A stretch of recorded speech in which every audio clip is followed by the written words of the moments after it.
Hello, and this is another life lesson, and I'm Ron Miscavige. I'm your host, so welcome to the show today. Now, to kick things off, I want to tell you a story about a friend of mine from the 40s. His name was Leroy Schnipke. Now, these are great names, I got to admit. Even I listen, when I hear myself saying them, man, that was his name. You don't hear these names these days. But this is back in the 40s, back in the coal mining area in Pennsylvania. Anyway, Leroy was a lovable character. I mean, you just met him, you'd like him right off the bat. He was a bit worldly for his age. Like, he's 13 years old. He used to make homemade wine. And, he did the whole process, squashing the grapes and making it. And he would put it up in beer bottles and cap it. Now, to make it look hip, or at least he thought it looked hip, I personally thought we looked like young winos drinking this. He would take the beer bottle and wrap it in brown grocery paper and then tie a string around, like twine around it, and try to make it look like the bottles of Chianti you get. Anyway, that was one of the things he did, and the wine wasn't bad, but invariably, each batch he had, it was just on the verge of turning into vinegar. So you tolerated that for the taste of wine, and maybe it was good for you, because I know that wine vinegar is good for your body. But anyway, that's one of the things he used to do. We were lifting weights one time at a friend of mine's uncle's garage. The friend of mine is named Tommy Butkevich. Now there's another name for you. Actually, his whole name was Thomas John Joseph Anthony Butkevich. What are you going to do? Tommy's uncles had a garage on 7th Street in Mount Carmel, Pennsylvania. It was called Boltstrom's. And they used to recap tires. In other words, real automobile tires for cars or trucks. It didn't matter. Had a real good business in those years. And on the second floor of their garage, they had a set of weights. Now, we were poor. And, of course, everybody was poor. It was a coal mining town. But I had a friend of mine tell me one time, we were poor, but we didn't know we were poor, which is really the truth of it. But anyway, somehow there ended up being a set of weights in the second floor, and Tommy and I used to go up there and lift weights occasionally. So one day we're lifting weights, and Leroy come up.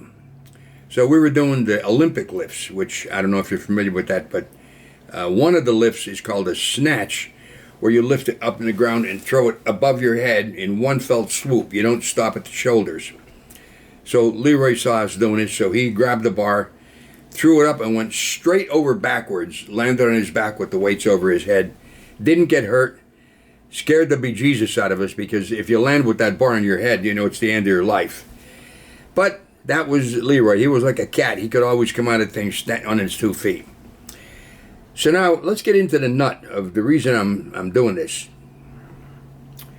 Little League Baseball was just coming into its own in those years. And the kids, there were several teams, and when they would play games, old people would come down and watch it for entertainment. It was just like a high school football team, except these were just Little League Baseball players. So one day they're playing baseball, and Leroy played in the outfield. Guy comes up to bat, hits the ball, wails it all the way out where Leroy is. He can't get to it. The ball hits the ground, rolls away. He starts chasing it. His hat comes off. He stops, picks up his hat, puts it on, and blocks it. Then he picks up the baseball and throws it in. Now, what did he violate? Obviously, I don't even have to ask you the question. You'd all know he should have picked up the ball first, threw it in, and then if he wanted to pick up his hat, do that. The datum that he violated is something I call relative importance. And if you know that and apply it, I am telling you, you can change your life. You can change your life. You literally can become more successful just using this one datum. Mind you, I recommend you go to the beginning of these life lessons, take them all up, review them, and see how you can apply each one to your life and become more successful at anything you do. But relative importance is that important? Well, I can't give a relative importance to it, but it's goddamn important. I'll give you an example. If you were going to go on a space journey, what would be relatively more important? The color of your spacesuits, or if you had enough oxygen?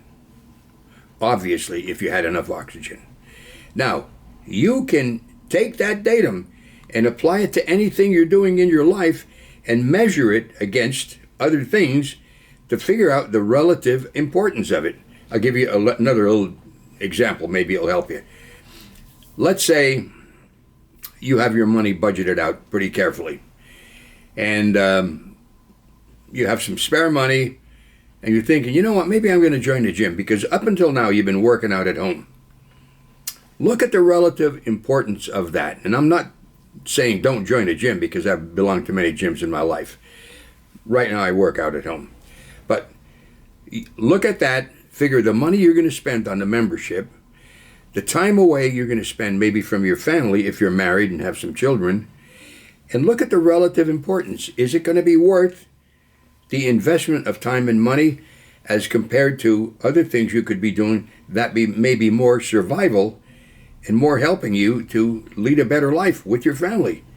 And if you measured against that, you might say, you know what, I'm not going to join that gym. I hope this doesn't come off like a guy who's telling you not to join the gym, but you get my point. The relative importance of it is everything. Now, today, I was jammed with a lot of things, but I thought it was relatively more important for me to do this lesson, to get it out to you, than put it off till tomorrow. So here's the way to use these datums. Datums are facts, or little helpful hints on how to live life. What you should do is start applying it. Now, the reason I say that is this. You could read 10 books on how to ride a bicycle. You don't start learning how to ride a bicycle till you get on one. And you might listen to these videos for entertainment, which is fine. You know, I appreciate the fact that you're tuning in, maybe getting other people to do it. But start applying it. Now, you'll have to do it, not, maybe force yourself to do it to begin with. Just say, okay, I'm going to apply relative importance to this one decision I have to make. And look at it and say, okay, well, I'm going to do it, or I'm not going to do it. And use it every once in a while. Now, it would be the same thing as when you were a little kid and they were telling you, you got to brush your teeth every night. You got to brush your teeth. After a while, it became a habit, so you brush your teeth. The same thing will happen with this relative importance.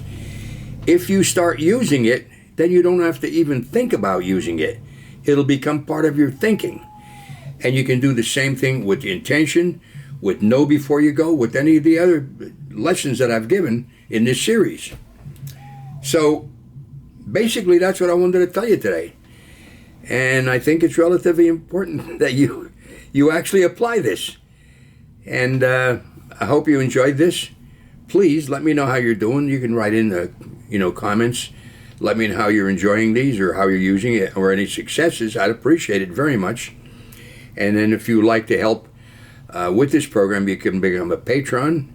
Just go to my website, which is therealronmiscavige.com, and it'll show you how to do that. Also, you can see other books that I've written. Well, not other books that I've written, period. Some are humorous. One is not that humorous. It's a serious subject. And you can see other videos I've done, in addition to the one you're looking at right now, in Lessons in Life. So that's what I wanted to say today. Thanks for tuning in, and I'm Ron Miscavige, and this is Life Lessons. I'll see you on the next episode. Bye-bye now.